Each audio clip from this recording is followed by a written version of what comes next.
Hello and welcome dear students in VV educational services Bhopal. आज का topic है derivatives market, जो आपकी यूनिट 4 का 5th टॉपिक है। ठीक है, तो डेरिवेटिव्स मार्केट क्या होते हैं? डेरिवेटिव्स एक ऐसे कॉन्ट्रैक्ट होते हैं जिनकी कीमत दूसरे किसी भी शेयर्स, जैसे कि आपने अगर शेयर्स लिया है, बॉन्ड्स लिया है, या फिर अदर कोई भी डिमांड, या फिर कोई वस्तु बोल सकते हैं, जैसे कि अगर सिल्वर ले, गोल्ड ले, या अदर कोई भी जो चीज़ें होती है उन पर डिपेंड करती है। ठीक है, और उन्हीं चीज़ों का जो मार्केट होता है उन्हें डेरिवेटिव्स मार्केट कहते हैं। स्टार्ट करते हैं कि डेरिवेटिव्स मार्केट क्या है, या फिर बोल सकते हैं कि डेरिवेटिव्स क्या एक इंस्ट्रूमेंट है, या फिर बोल सकते हैं कि डेरिवेटिव एक ऐसे कॉन्ट्रैक्ट होते हैं जिनकी डिमांड और उनका सप्लाई, उनके जो भी चीज़ें होती है, मतलब उनकी जो कीमत होती है उन पर निर्भर करती है। ठीक है, तो derivatives are financial instrument who values is derived from the value for any underlying assets such as shares, bonds, commodities, currency and interest rates। ठीक है, तो डेरिवेटिव्स क्या है? डेरिवेटिव्स एक कॉन्ट्रैक्ट है, या फिर बोल सकते हैं कि क्या है, डेरिवेटिव्स एक ऐसे वित्तीय साधन या फाइनेंशियल इंस्ट्रूमेंट होते हैं जिनकी कीमत किसी दूसरी चीज़, जैसे मैंने आपको बताया, इसके जो डेरिवेटिव्स होते हैं, डेरिवेटिव्स अगर कोई भी जो चीज़ें होती है, ठीक है, उनकी कीमत क्या होती है? जो दूसरी वस्तु होती है, जैसे कि दूसरी वस्तु में क्या क्या ले सकते हैं हम?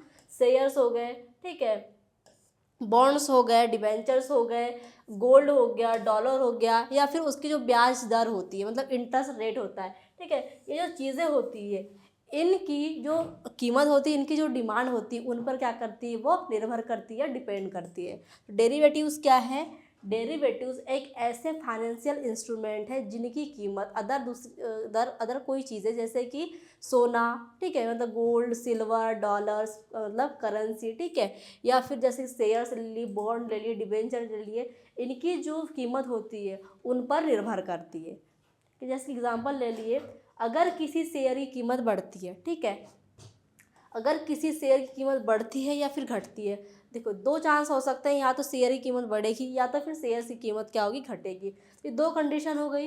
इन दोनों कंडीशन में उस पर बनने वाले या बने डेरिवेटिव्स की कीमत भी बदल जाती है। अगर इनकी कीमत बढ़ेगी तो क्या होगा? डेरिवेटिव्स की भी कीमत बढ़ेगी। मतलब क्या हुआ? जो डेरिवेटिव्स क्या है? डेरिवेटिव्स एक ऐसे कॉन्ट्रैक्ट होते हैं, अगर जैसे दूसरी चीज़ों की मतलब जो भी डिमांड है वो बढ़ती है, ठीक है, या फिर उनका प्राइस बढ़ता है, तो क्या होगा? उनके प्राइस भी बढ़ेंगे या घटेंगे। मतलब इनकी जो कीमत होती है वो दूसरी चीज़ों पर निर्भर करती है। अगर डेरिवेटिव्स की कीमत बढ़ेगी तो इधर शेयर की भी कीमत बढ़ेगी, और शेयर की कीमत बढ़ती है तो डेरिवेटिव्स की कीमत बढ़ेगी, और शेयर्स की कीमत घटती है तो डेरिवेटिव्स की भी कीमत क्या होगी? घटेगी। मतलब अगर ये बढ़ता घटता है तो उसके शेयर्स की कीमत भी बढ़ेगी घटेगी। मतलब इसकी जो भी सारी चीज़ें होती है वो इन चीज़ों पर डिपेंड करेगी। ठीक है, तो ये है डेरिवेटिव्स। अब हम देखेंगे कि डेरिवेटिव एक्सचेंज क्या होता है। आपके जो सब्जेक्ट है ये, या आपका टॉपिक है डेरिवेटिव्स, उसमें डेरिवेटिव मार्केट में आपको दिया है कि डेरिवेटिव एक्सचेंज क्या होते हैं। तो सबसे पहले हम देख लेते हैं कि डेरिवेटिव्स जो मार्केट है इंडिया में कैसा चल रहा है और क्या है। ठीक है, तो भारत में डेरिवेटिव्स बाजार की शुरुआत एल.सी. गुप्ता समिति की सिफारिश के आधार पर हुई थी। ठीक है, सेबी मतलब SEBI को डेरिवेटिव्स बाजार का नियामक मतलब रेगुलेटर बनाया गया। अब सेबी, सेबी क्या होता है? सेबी, ठीक है, security and exchange board of India. ठीक है, सेबी का फुल फॉर्म होता है security and exchange board of India. ये क्या है? एक रेगुलेटरी फ्रेमवर्क, एक रेगुलेटरी अथॉरिटी होती है जो शेयर मार्केट में, या ठीक है, जो शेयर बाजार को कंट्रोल करती है। जो इन्वेस्टर शेयर में क्या कर रहे हो, जिसने इन्वेस्ट किया है, मान लो ये कोई इन्वेस्टर है, ठीक है, इसने क्या किया? शेयर बाजार में इन्वेस्ट किया। अब इसका जो पैसा है उसको सुरक्षित रखना ताकि उसके साथ धोखा ना हो, एक किसका काम है? सेबी का काम है, जिसका फुल फॉर्म होता है security and exchange board of India. ठीक है, तो क्या है सेबी? सेबी एक रेगुलेटरी फ्रेमवर्क, या बोल सकते हैं मतलब रेगुलेटरी अथॉरिटी होती है। तो क्या है, सेबी को डेरिवेटिव्स बाजार का नियामक मतलब रेगुलेटरी बनाया गया। वर्ष 2000 में डेरिवेटिव्स ट्रेडिंग को कानूनी मान्यता मिली। भारत में सबसे पहले इंडेक्स फ्यूचर की शुरुआत हुई थी। अब देखो इंडेक्स फ्यूचर क्या है, देखो जो फ्यूचर होता है ये आपको डेरिवेटिव्स का एक टाइप है जो हम आगे पढ़ेंगे। उसके बाद index option, stock future and stock option शुरू किए गए। ये भी जैसे ऑप्शंस, फ्यूचर्स, ठीक है, ये क्या है हम इसको अब बाद में पढ़ेंगे इसके टाइप्स में। डेरिवेटिव्स की ट्रेडिंग मुख्य रूप से NSE BSE में होती है। डेरिवेटिव्स बाजार का मुख्य उद्देश्य जोखिम से बचाव, हेजिंग मतलब मूल्य खोज और सट्टा व्यापार है। डेरिवेटिव सौदे कंप्यूटर आधारित ऑनलाइन प्रणाली में किए जाते हैं। ठीक है, तो ये क्या है, डेरिवेटिव मार्केट ऐसे चलता है इंडिया में। सब इतना ध्यान देने लायक है। इससे क्या होता है, इस डेरिवेटिव जो मार्केट है उसको कौन रेगुलेट करता है, सेबी कंट्रोल में करता है। इसकी शुरुआत LC गुप्ता ने LC गुप्ता की जो समिति उसकी सिफारिश से स्टार्ट की गई थी और इसकी ट्रेडिंग मुख्य रूप से NSE और BSE में होती है। ठीक है, ये इसके याद रखने लग बातें हैं। अब हम देखेंगे कि इसमें क्या क्या चीज़ें होती है, मतलब डेरिवेटिव्स एक्सचेंज क्या है। उसके पहले हम देख लेते हैं कि जो हमने देखी कि NSE और BSE, जिसमें क्या होता है, डेरिवेटिव्स की जो चीज़ें होती है शेयर बाजार में लगती है या इसके अकॉर्डिंग उसकी ट्रेडिंग होती है, तो ये क्या चीज़ें हैं। सेबी जैसे हमने देखा security and exchange board of India होता है। NSE का फुल फॉर्म होता है नेशनल स्टॉक एक्सचेंज, जिससे ये क्या होता है, NSE भारत का एक प्रमुख स्टॉक एक्सचेंज है जहां शेयर और डेरिवेटिव्स की इलेक्ट्रॉनिक ट्रेडिंग होती है।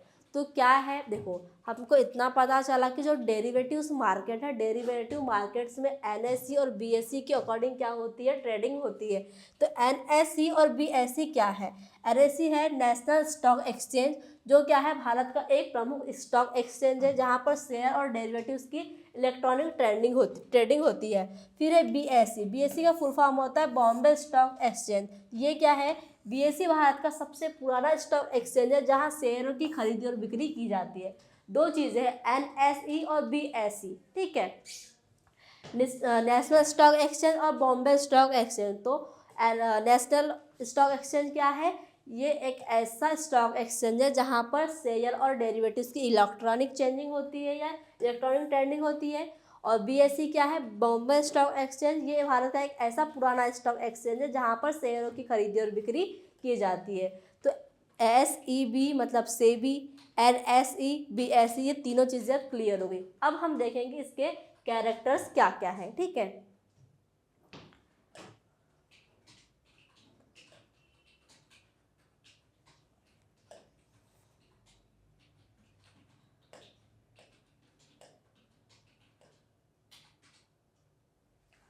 Character of derivatives. अब हम देखेंगे डेरिवेटिव्स के कैरेक्टर क्या क्या होते हैं, मतलब इसके लक्षण क्या क्या है।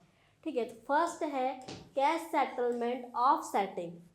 डेरिवेटिव्स में वास्तविक वस्तु की डिलीवरी नहीं होती, केवल कीमत का अंतर नगद से निपटाया जाता है। इसमें क्या होता है, इसका कैरेक्टर ये है कि जो डेरिवेटिव्स होते हैं मतलब जो कॉन्ट्रैक्ट होते हैं जिनकी कीमत क्या होती है, दूसरे किसी भी वस्तु की कीमत पर निर्भर करती है। इसमें क्या होता है, जो डेरिवेटिव्स होते हैं उसकी वास्तविक वस्तु की डिलीवरी, मतलब जो डेरिवेटिव्स है उसकी जो कीमत है उनकी क्या होती है, जो वास्तविक वस्तु की डिलीवरी नहीं की जाती। इसमें केवल कीमत का अंतर नगद से निपटाया जाता है।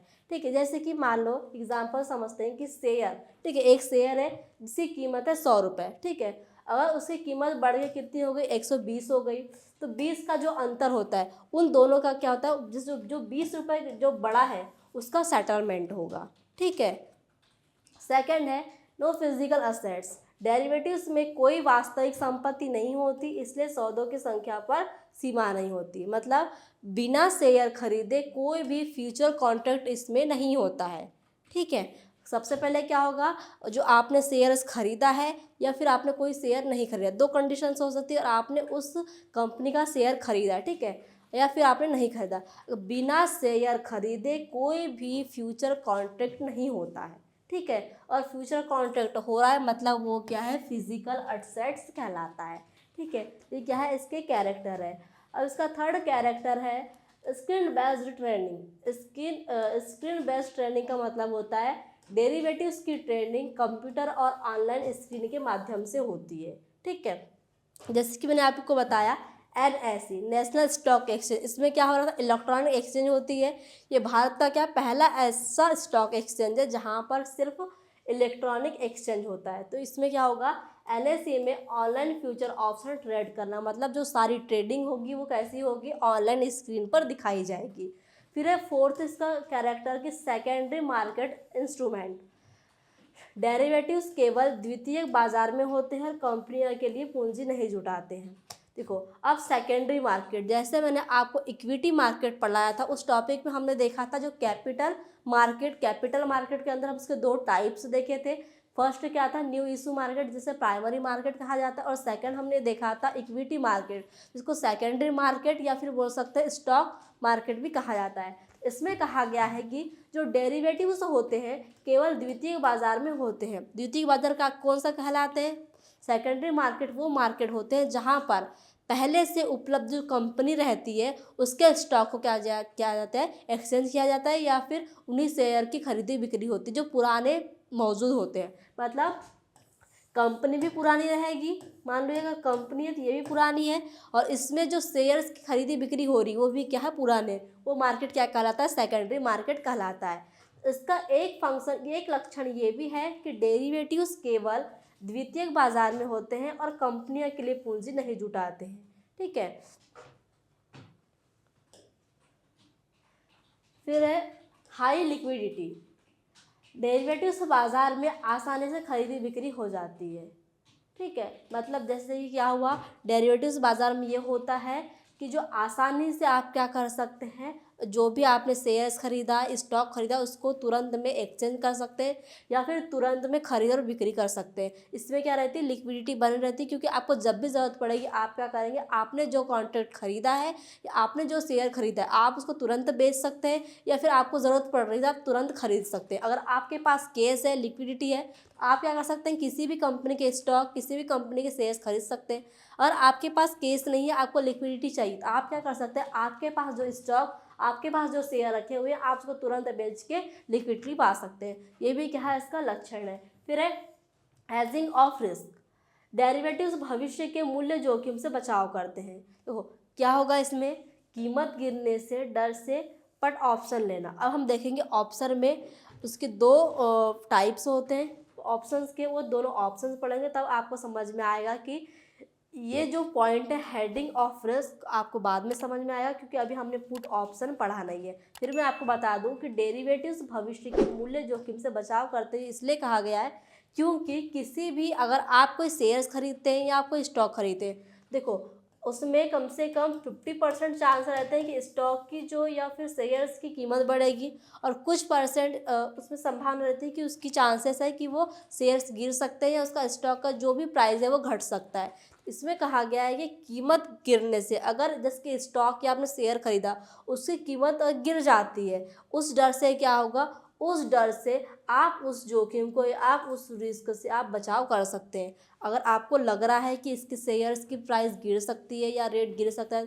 आप उसे नहीं खरीदेंगे। और आपको लगता है कि शेयर्स की कीमत बढ़ सकती है, ठीक है, तो आप क्या करते हैं, आप उसके शेयर्स, आपके उसके स्टॉक खरीदते हैं। ठीक है, मतलब जो भी रिस्क है उसको हैंडल करना। अब हम पढ़ेंगे टाइप्स ऑफ डेरिवेटिव्स। डेरिवेटिव्स की कौन कौन से टाइप्स होते हैं। तो फर्स्ट है OTC डेरिवेटिव्स, जिसे कहते हैं ओवर द काउंटर डेरिवेटिव्स, और सेकंड है ETD एक्सचेंज ट्रेड डेरिवेटिव्स। अब जैसे कि आपको पूछा जाता है कि डेरिवेटिव्स ऑफ टाइप या टाइप्स ऑफ डेरिवेटिव्स क्या होते हैं, उसमें 4 टाइप्स आते हैं जो मैं आपको दो दो करके बताऊंगी। ठीक है, OTC डेरिवेटिव्स में 2 ऑप्शंस आते हैं या फिर 2 टाइप्स आते हैं, और ETD में 2 डेरिवेटिव्स आते हैं। सबसे पहले हम देखेंगे कि OTC डेरिवेटिव्स क्या है। Over the counter derivatives. OTC derivatives are contracts that are traded privately between two parties without using a stock exchange। OTC derivatives वे अनुबंध होते हैं या वे कॉन्ट्रैक्ट होते हैं जिनकी खरीदी बिक्री स्टॉक एक्सचेंज से के बाहर सीधे 2 पक्षों के बीच होती है। ठीक है, OTC का मतलब क्या है, OTC डेरिवेटिव्स क्या है, एक कॉन्ट्रैक्ट है जिनके स्टॉक एक्सचेंज, मतलब अगर उसने स्टॉक किसी को खरीदना है या किसी को बेचना है तो उनकी खरीदी बिक्री क्या होती है, बाहर सीधे 2 पक्षों के बीच होती है। मतलब अगर एक पक्ष ये है, ठीक है, ये पक्ष ये है, दूसरा पक्ष ये है, और इनके बीच खरीदी बिक्री होनी है तो क्या होगा, सीधे दोनों पक्ष के बीच होगी। इसमें अन्यथा कोई भी पक्ष शामिल ना होगा, या फिर कोई चीज़ जैसे कि इसका प्राइस बताना है, स्टॉक मार्केट बढ़ेगा घटेगा, ये सारी चीज़ें क्या होती है, इन दोनों के बीच ही होती है, वो कहलाते हैं OTC। ठीक है, जिसकी एग्जांपल समझिए, जिसकी मान लो एक कंपनी है, ठीक है, एक कंपनी है और क्या है, बैंक है। देखो, दो पक्ष में क्या हो सकता है, आपकी अदर कोई कंपनी एक हो सकती है, या दूसरी कंपनी हो सकती है, या हो सकता है यहाँ पर 4 लोग का ग्रुप है, ये 5 लोग का ग्रुप है, ये भी दो पक्ष हो सकते हैं। या फिर हो सकता है जैसे कि एग्जाम्पल में हमने समझा कि एक कंपनी है, एक पक्ष, जैसे कि ये पक्ष A है और ये पक्ष क्या है, B है।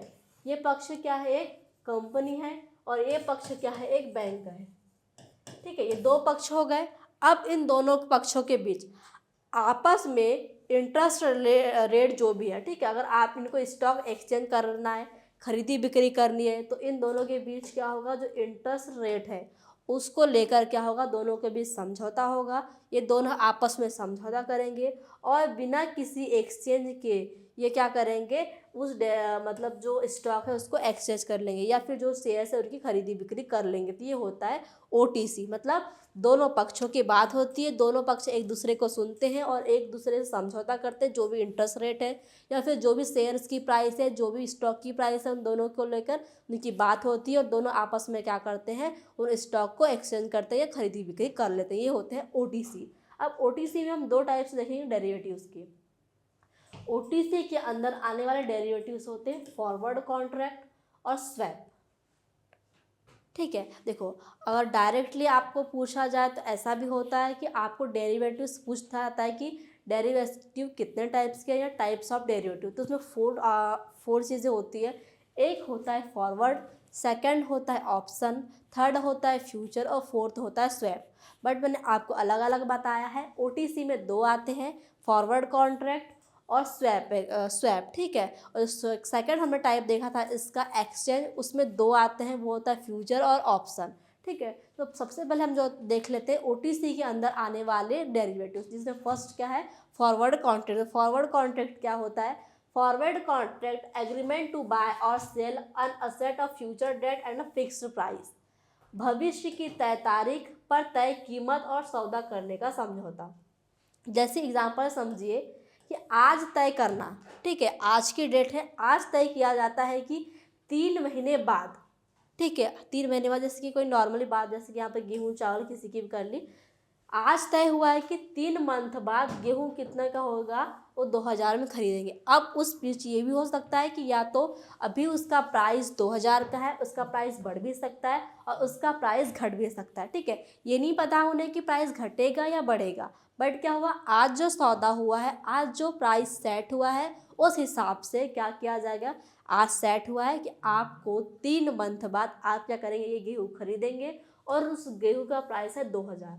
ठीक है, मतलब आज की तारीख पे भविष्य का सौदा करना क्या कहलाता है, फॉरवर्ड कॉन्ट्रैक्ट कहलाता है। फिर है swap. Swap contract to exchange cash flow between two parties. दो पक्षों के बीच नकदी प्रवाह का आपस में आदान प्रदान, मतलब एक्सचेंज।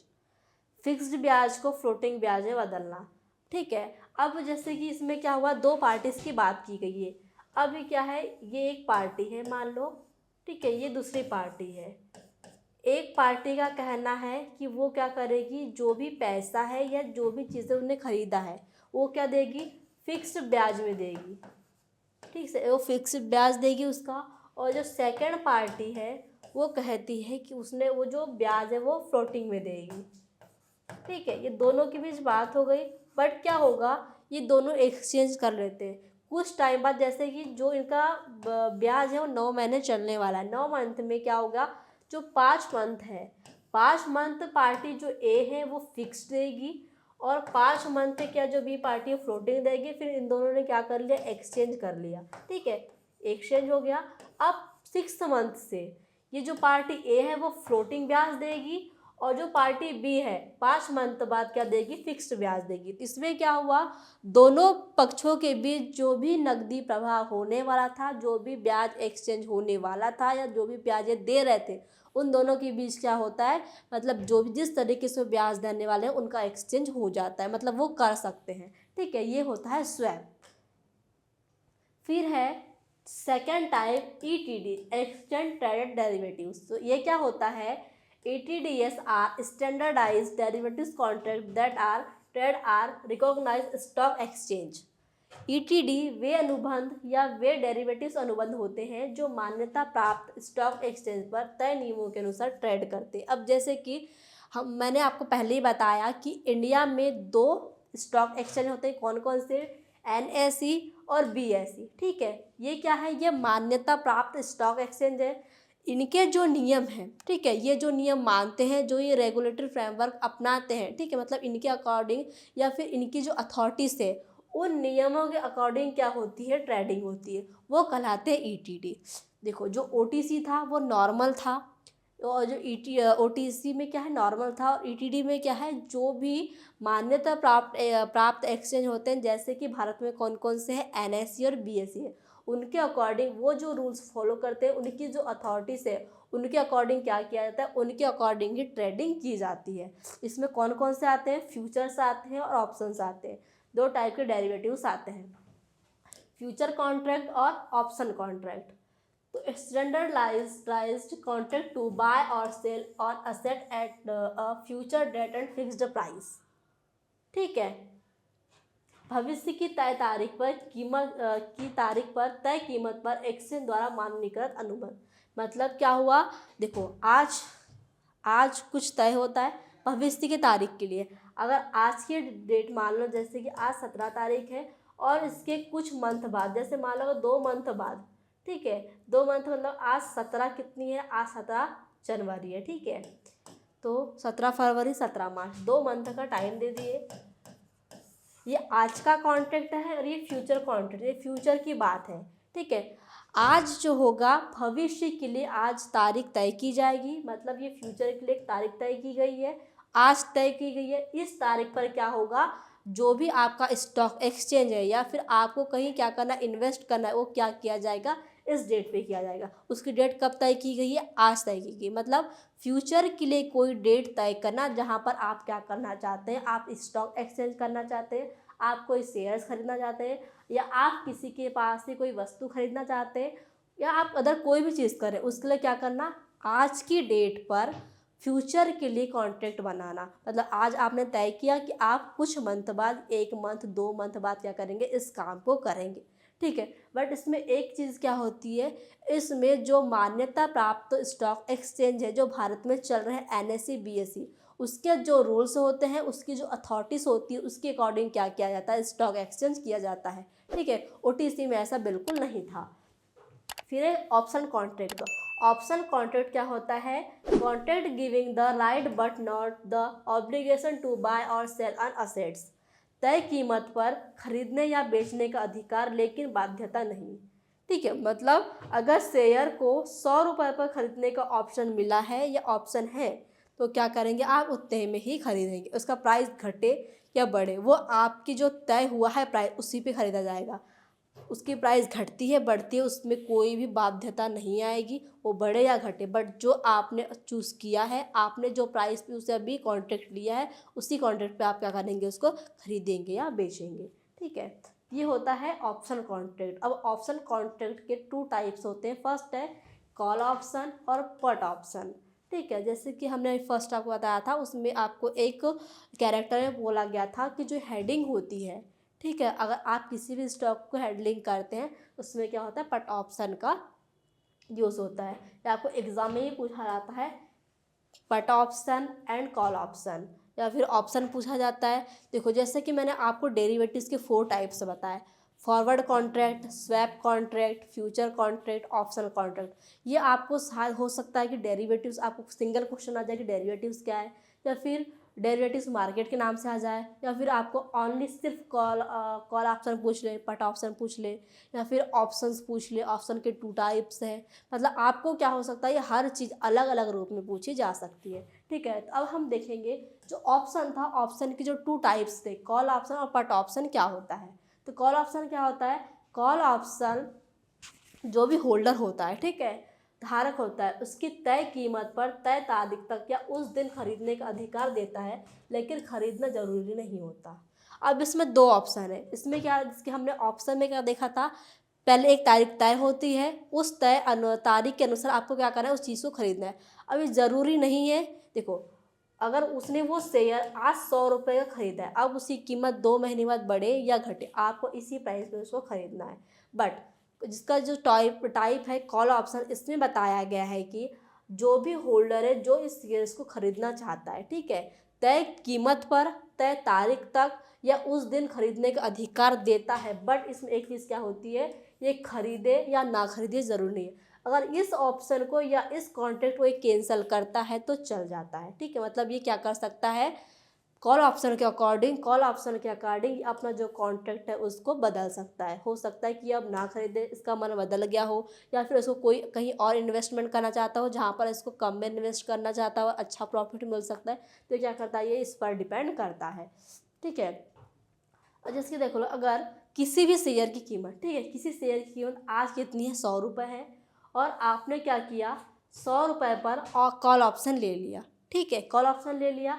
अब बाद में से कीमत कितनी हुई, 130 रुपये हो जाती है। तो आप शेयर क्या कर सकते हैं, आप शेयर खरीद कर लाभ कमा सकते हैं। अगर आपको नहीं खरीदना है, आप नहीं कमा सकते, वो आप पर क्या होता है, डिपेंड होता है, ठीक है। अगर आपको लग रहा है कि शेयर की कीमत वही है, आप उसको खरीद लें तो खरीद सकते हैं। और आपको लग रहा है कि शेयर की कीमत बढ़ गई है, आपको नहीं खरीदना, आप नहीं खरीद सकते। या फिर हो सकता है आपको लग रहा है कि अब अभी हमने 100 रुपये का शेयर खरीदे थे, बाद में उसका प्राइस 130 हो गया, आप क्या कर सकते हैं, उसको बेच सकते हैं और लाभ कमा सकते हैं। ये क्या करता है, मतलब आप पर डिपेंड करता है। फिर पट ऑप्शन। पट option gives the holder the right but not the obligation to sell an asset as a specified price on her before a specified date. Put option धारक को यह तय कीमत पर तय तारीख तक या उस दिन बेचने का अधिकार देता है, लेकिन बेचना जरूरी इसमें भी क्या होता है, नहीं होता है, ठीक है। अब जैसे इसमें कहा गया है कि अगर शेयर की कीमत कितनी है, 100 रुपये है, और आपने 100 रुपये पर क्या किया, पुट ऑप्शन को खरीद लिया, ठीक है, पुट ऑप्शन खरीद लिया। उसके बाद में उसकी कीमत 70 हो जाती है, मतलब कम हो जाती है। तो आप क्या कर सकते हैं, रुपये 100, मतलब उसको 100 रुपये में बेच कर क्या कर सकते हैं, नुकसान, आपको क्या होगा, उसमें नुकसान होगा।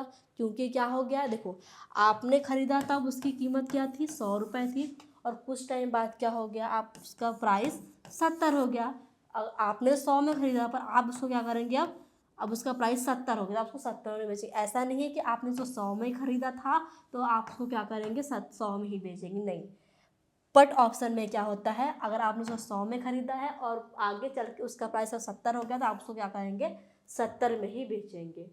बट कॉल ऑप्शन में क्या होता है, आपने 100 रुपये का क्या खरीदा, आपने 100 रुपये का कॉल ऑप्शन खरीदा है, कोई स्टॉक खरीदा है, और उसकी कीमत बाद में बढ़ के 100 से कितनी हो गई, 130 हो गई। तो आप क्या कर सकते हैं, आपने 100 में खरीदा था और 130 में बेच सकते हैं। बट पट ऑप्शन में क्या होता है, आपने 100 का खरीदा है, उसकी कीमत कम होकर 70 हो गई, तो आप कितने का बेचेगा, 70 का ही बेचेंगे, ठीक है। ये दोनों होते हैं कॉल ऑप्शन और पट ऑप्शन, जो ऑप्शन के 2 टाइप्स होते हैं। ये था डेरिवेटिव्स के characters and types of derivatives, या फिर बोल सकते हैं डेरिवेटिव्स मार्केट, ओके। तो हमने ओटीसी के 2 टाइप्स देखा और ईटीडी के 2 टाइप्स देखा, या फिर आप इनको डायरेक्ट डेरिवेटिव्स मार्केट के टाइप में लिख सकते हैं। फर्स्ट फॉरवर्ड कॉन्ट्रैक्ट, सेकंड था इसमें स्वैप, थर्ड द फ्यूचर और फोर्थ था ऑप्शन, ठीक है। ये 4 टाइप्स होते हैं डेरिवेटिव्स मार्केट के। आई होप आपको आज का टॉपिक अच्छे से समझ में आया होगा। Thank you very much.